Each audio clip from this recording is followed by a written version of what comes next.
It's a Top Tuesday, so you know what that means? We're going to talk about the top 3 reasons why Arkansas can win out this basketball season. Not will, but can. This is the Locked On Razorbacks podcast.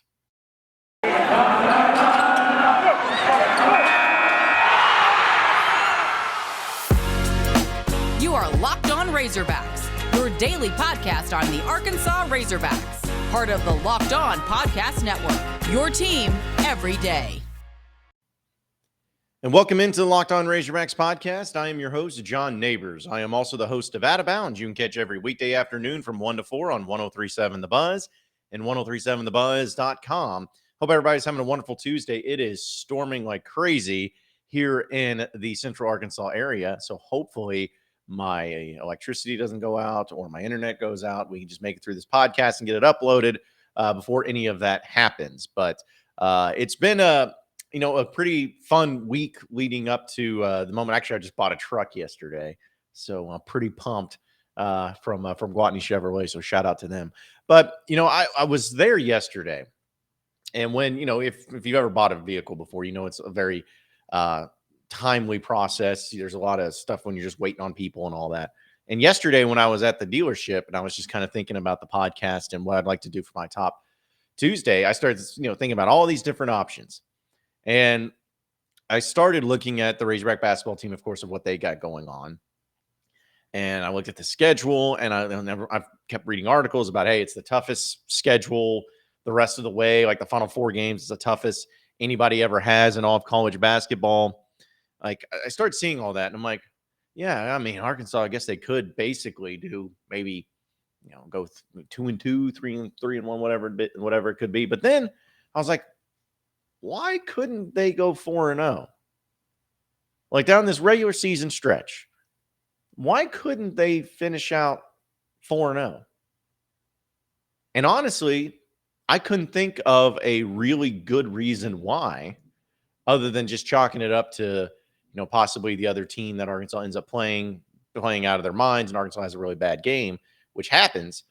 But that made me want to say, okay, well, if I can't think of a really good reason as to why they can't win out, then I guess I'm going to go to the reasons of why they can win out. And with the top 3 reasons that we're going to dive into, number 3 to me is something that gets undervalued a little bit, but something that's really important, and it's confidence. It's the number 3 reason as to why Arkansas can win out the rest of this regular season. It's because of confidence. When this team was struggling earlier in the year, especially in the conference state, they didn't have confidence, not only in themselves, but in each other. They didn't have confidence that the other person was going to make plays. They didn't have confidence in their chemistry. They didn't have confidence in what they were doing. They didn't have confidence in their defense. Like they did not have any confidence in anything that they were trying to do, and it showed. It's one of the biggest reasons why they struggled so much. But we know that everything kind of got going earlier in this year when they started with the Missouri game, I guess, at home, where they just smoked Missouri by 40-plus points. Like, it was disgusting. Like that, everyone could point to that and say, well, that's when it started because that was when their first win happened and they started feeling themselves out. But see, I would argue that when they gained that confidence of winning at this high level is when they went on the road to Baton Rouge at LSU, Eric Musselman not being there, and they beat a team, which at the time LSU was not only a top 25 team, but like a top 15 net ranking. And they went on the road and they won. And it was in the way they won too, where they were down by 9 points, I believe, in the second half and stormed back and won in a convincing fashion. They did so with big plays. Jaylen Williams had a big 3, hits your free throws, all of that. And the celebration was on. And I think looking at that, I'm like, that's what they needed. They needed that confidence, that confident boosting element to their season and to their team. And it started right there. I think when that team, after getting all those losses out of their system, after being embarrassed in the way that they were, when they figured out that game and they showed to themselves that, hey, not only can we win, but we can win on the road against a top 25 team, and we can do it when we're down in the second half. And if I'm not mistaken, I believe that's when JD Note was having some issues there too. So when they were able to do that, I think that suddenly just let the clouds be lifted. It let the team suddenly realize that, hey, not only are we a team that can win at a high level, but we can go on the road in this conference and win with the way that we play. And when that happened, I think it just turned on everything. The confidence suddenly was there. Now, Arkansas, of course, has lost one game since then, and that was the Alabama game on the road. And we've talked about that, and I think everybody's on the same page of thinking that that's not like some sort of it's not like that was an indication or indicative of what this team is. It was more just a slight step back when it comes to what they were trying to do. Like, they did all the right things, they just didn't score. Like, we know that. But since that point, you can just tell that all of that inner workings and that chemistry has been figured out. They trust each other. They bond together well. They know they can count on these other players to do other things too. It snapped. It clicked. It got going. And when you have confidence like that, and then adding into the mix of not only winning on this win streak and beating these teams and sometimes beating them on the road, but then you add in when you beat the number one team in the country, that is another element to where it just makes you feel like you can take on the world. If you can beat the number one team in the country, who's to say that you can't beat everybody else? And we'll talk more about that in the second reason. But it's a confidence thing. And the more you have confidence in yourself and the more you have confidence in your team, the more successful you're going to be, especially when it comes to executing game plans and going on the road, playing big time teams, whatever it is. You have confidence in yourself now. That was a major element that was missing from Arkansas. And suddenly it's not missing. Suddenly it's there, and it's there in droves. And if they can keep this confidence going, I mean, there's no way to even be able to compute what the ceiling will be for this team. So the number 3 reason why Arkansas can win out this year is because they have confidence and plenty of it. Football might be over this season, but basketball's in full steam in both pro and college hoops. From all the latest odds, totals, and player performance props to find out where the next fired head coach is going to land, BetOnline.net is your number one spot for all sports betting needs. BetOnline remains the best spot for all of your sports scores, podcasts, and news this season. And it's not just basketball. BetOnline.net is the source for hockey, boxing, UFC odds, right down your Olympic coverage and information. Head to the website today or use your mobile device to learn more about the trends and actions. Head over to betonline.net, where the game starts.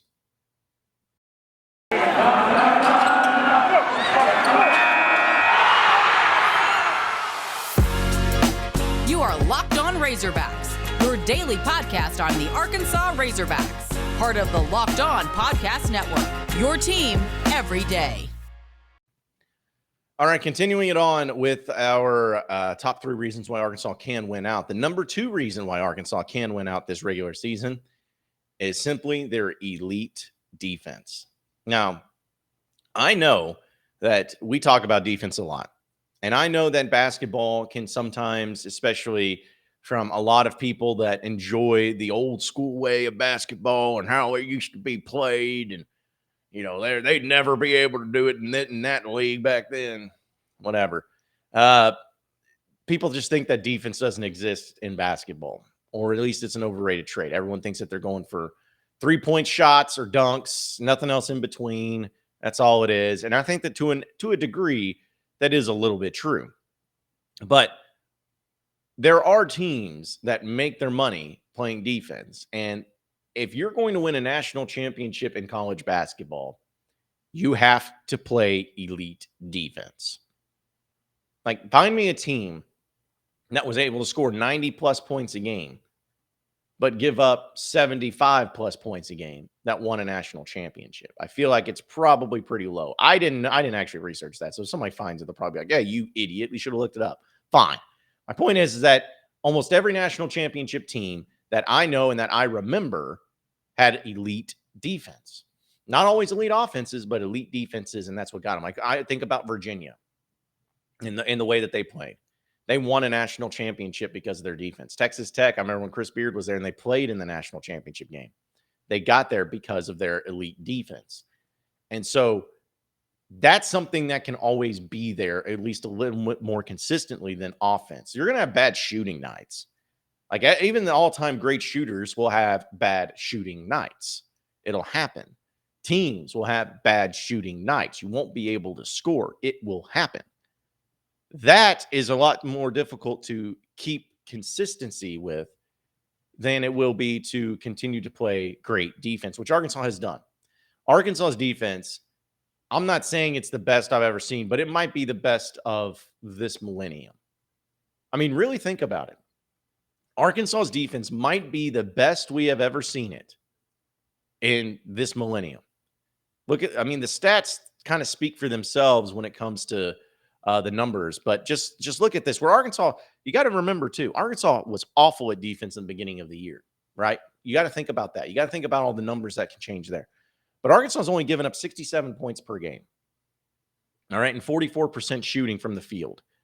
That's including to all the games this season. But if you look at conference play, I mean, just listen to these numbers of what Arkansas, since they've gone on their winning streak, listen to these defensive numbers, these point totals that teams have had. 43 for Missouri, 58 for LSU, 59 for South Carolina, 73 for A&M, which of course went to overtime, 55 for Ole Miss, 73 for Georgia, 55 for Mississippi State, 76 for Auburn, number one team, also went to overtime. 68 for Alabama, 57 for Missouri, 48 for Tennessee. Those are insane numbers you just don't see. And it's not because of those teams being crappy at offense. It's not. It's because of the defensive prowess that Arkansas plays with.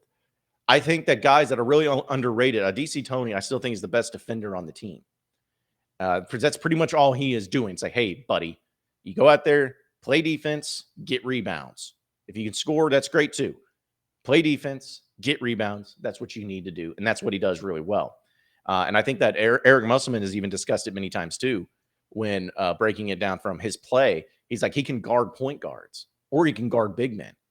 He's just so good at being able to guard anybody on the floor that even if there's a switch or even if there's a scrum or whatever, no matter who he's guarding, he's going to do great. He's going to do just fine. And here's another thing too, and I better knock on wood for this. Here's another thing. He stays out of foul trouble. You think for somebody who has to guard as many people as he does, and you think about somebody who's averaging the most minutes on the floor from anybody else on the floor this year, he would have a lot of foul trouble. But that, again, shows the type of elite defender he is. Not only is he great at it, but he doesn't get into foul trouble. Now, I know there's been games, of course, he has, but generally speaking, he's really good at staying on the floor and not getting into that foul trouble. He's phenomenal. I think Stanley Umude in his length causes a lot of problems too. Now, obviously, when Stanley Umude is really good offensively, and he's as good as anybody. I mean, he's really got a lot of elements to his game that could be really good if he could just find the consistency there. But his defense is really good. He's got a lot of length. He's got a lot of strength too, and all that. Trey Wade is another one where he's got size and he's able to really defend well. So you got all these players, and that's not even including J.D. Note, who we know is great at getting steals. We know Jaylen Williams is incredible at not only great defense, but taking charges, getting those offensive fouls, which is as good, if not better, than a normal turnover.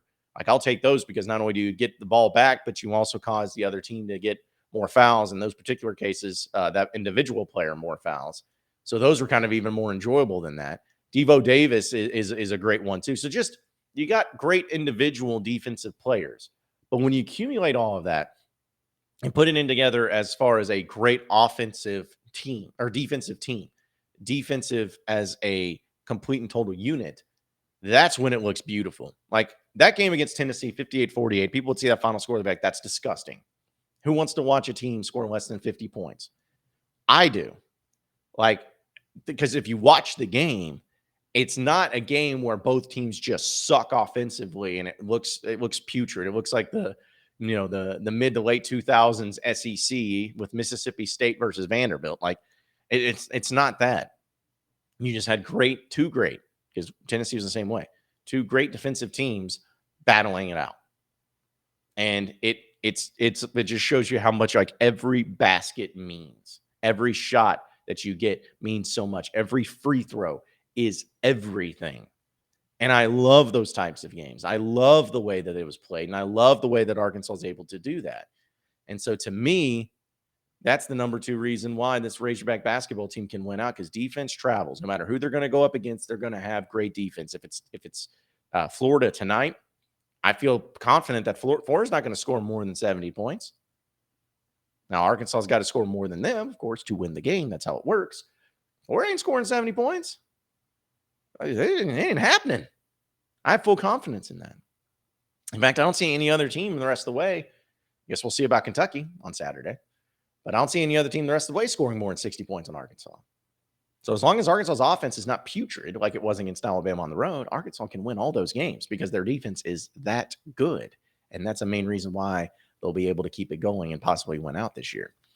Hey, this episode is brought to you by Rock Auto. With the ever-increasing number of makes and models, it's now impossible to find what your local chain store needs when it comes to your auto part needs.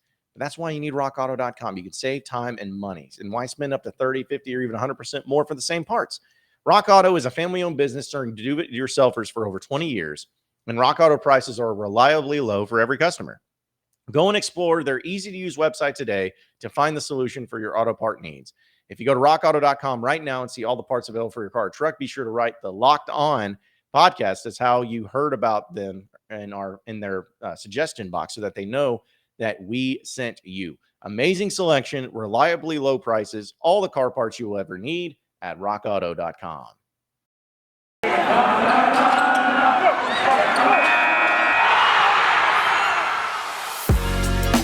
You are Locked On Razorbacks, your daily podcast on the Arkansas Razorbacks, part of the Locked On Podcast Network, your team every day.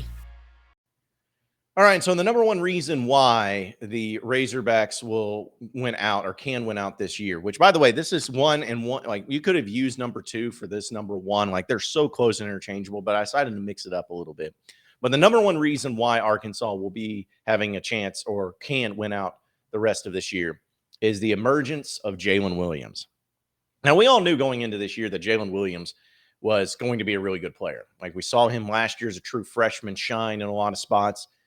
We know that he's a guy that plays with confidence. He knows he's a guy that is able to do a lot of different things. He's able to distribute the ball and everything. But what has really changed the game is how he has found consistency. He's been able to bring it every single game. He's essentially a double-double machine. On the year, he's averaging 10 points, 10.3 points, and 9.6 rebounds, which, again, right there flirting with the double-double. He's also averaging 3 assists per game, and he's shooting 48% from the field. So just looking at the numbers from that perspective, it's really good. He averages a block per game and a steal per game as well. And he also only averages 2 fouls a game.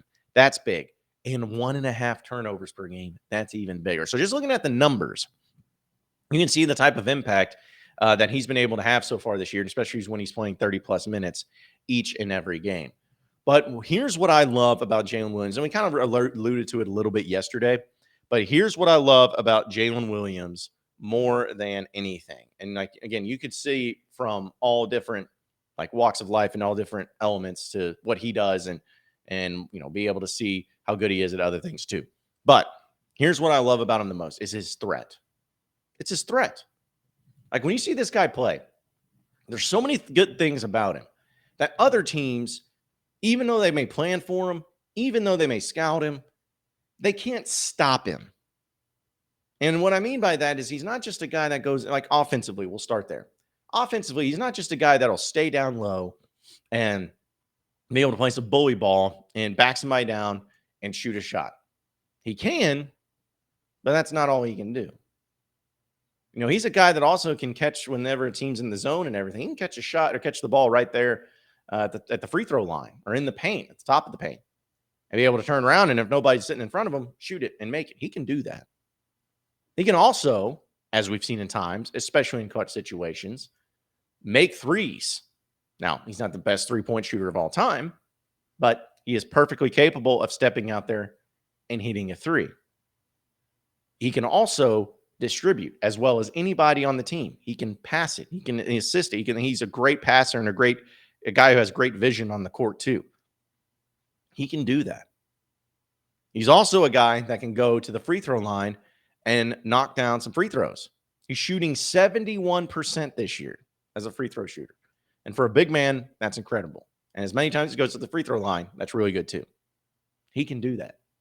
That's just his offense. There's nothing he can't do, or at least that he has feel comfortable doing offensively, to where you have to, as a defensive player, respect the threat of all those things. Even if you may not be doing it effectively in every game, you know that he is capable of it. So you have to be able to watch for that and play for that. And that's offensively. Defensively, it's kind of the same story. He can play with a big man. No matter how big and how dominating he may be, he can play down low. He can get a little nasty. He can get a little dirty. He can block some shots. He can do that. He can also stay out on the three-point line and guard a point guard or a shooting guard. Keep him from the three and be good enough to where if they decide to drive, he can get there fairly quickly. Maybe not as quickly as a guard, but still can hold his own. He can do that. And as we know, if you're a guard and you're driving in and he's there in the paint, you don't know what to do, because you know how good he is at taking charges. You don't want to have that take a charge. But at the same time, you don't know, he might be trying to go up and block it instead of taking a charge. And if you do that, then you're done. But then if you try to kick it out, what if nobody's open? Like, you have to think about that all in a split second. And you're just like, all right, well, I'm just going to go and try to go at him. Hope for the best. Hopefully I get a blocking foul call. And you don't. You get a charge, because he just screws with people's minds. He doesn't know how to handle that. Doesn't know how to do it. And so when you add that into the mix, and all the other elements of his defensive game that he's been able to do, and to switch off and communicate and all those things, like, he's incredible. And he's been a difference maker on this team from the get-go. And I think that he's just gotten better and better every game.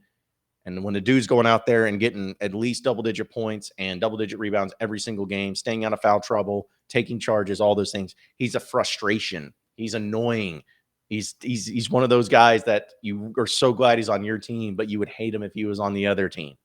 You're glad you have one of those guys. And as long as he can continue to provide the consistency and scoring and defense and taking charges and all those things, you have a wonderful chance of winning out. Like, there's no reason why it can't, especially after beating Auburn and all that. Who's to say you can beat Florida tonight on the road? You kidding me? For the first time since 95, you better. Kentucky on Saturday? Yeah, you can win that. What about LSU at home the next week? Yeah, you can win that. At Tennessee, it'll be tough, but you can win it. This team can win out the regular season. They can go 4-0 in the next 4 games. And if they do that, folks, I don't think it's out of the realm of possibility to be looking at a 3 seed again for Arkansas and the ESPN bracketology and Joe Lenardi and all that. They'll probably have them as a 3 seed. But if you went out, and even if you won the SEC, which I know we're talking about crazy stuff, but if you were able to do that, maybe a 2 seed is even on the horizon because of all the quality wins you would have. It's not likely, but it is possible. I'm not saying they will. Again, I'm not saying they will go undefeated the rest of the way. I'm not saying they'll win out this rest regular season. But I am saying they can. They absolutely can. Appreciate everybody listening into the Locked On Razorbacks podcast. Be sure to like and subscribe to the podcast on iTunes or on Google Play. You can also get after us on Twitter at BuzzJohnNabors for any questions, comments, concerns that you may have. We'll keep it going from there. Same podcast time, same podcast channel tomorrow afternoon. Have a great day, everybody. We'll see you.